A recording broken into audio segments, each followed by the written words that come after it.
Good morning. So we've got the Kalyn Siebert equipment hauler hooked up. We'll talk about it for just a minute. 1993 Kalyn Siebert.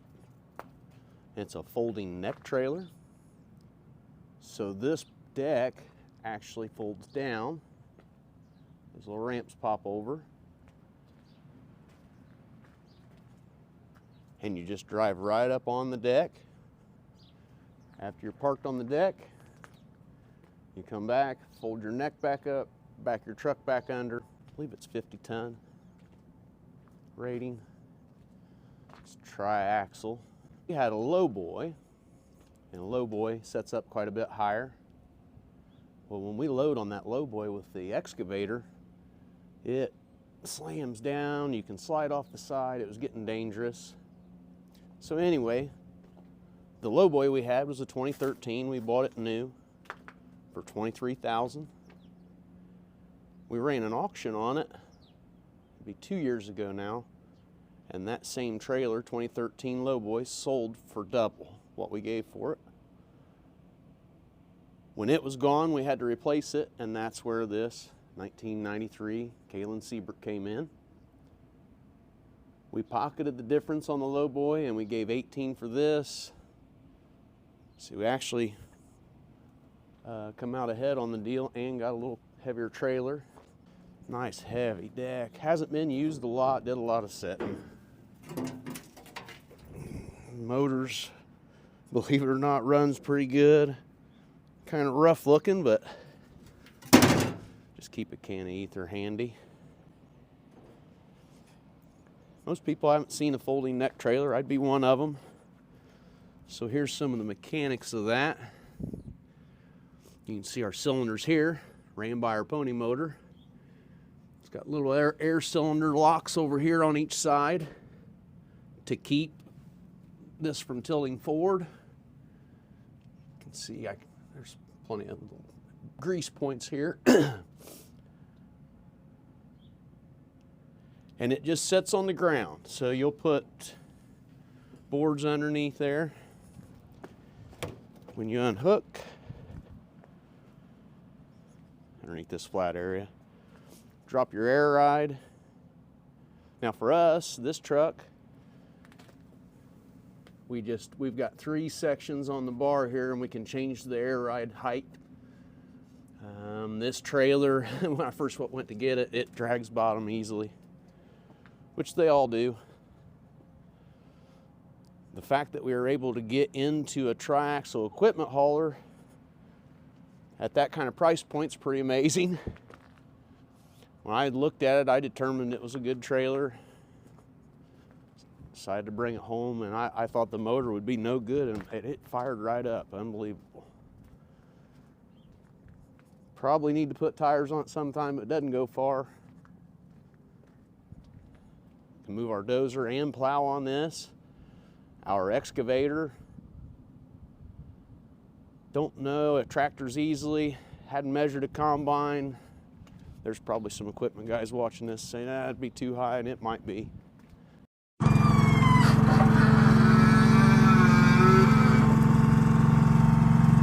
Easy loader.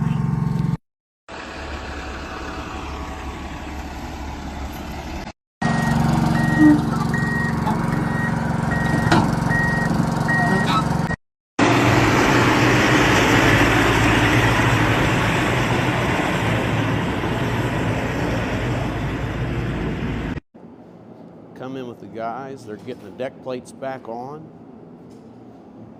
They even found this sprocket. Found it was stripped. Noah's got it replaced there, I see. They've had the deck plates off. Went through everything.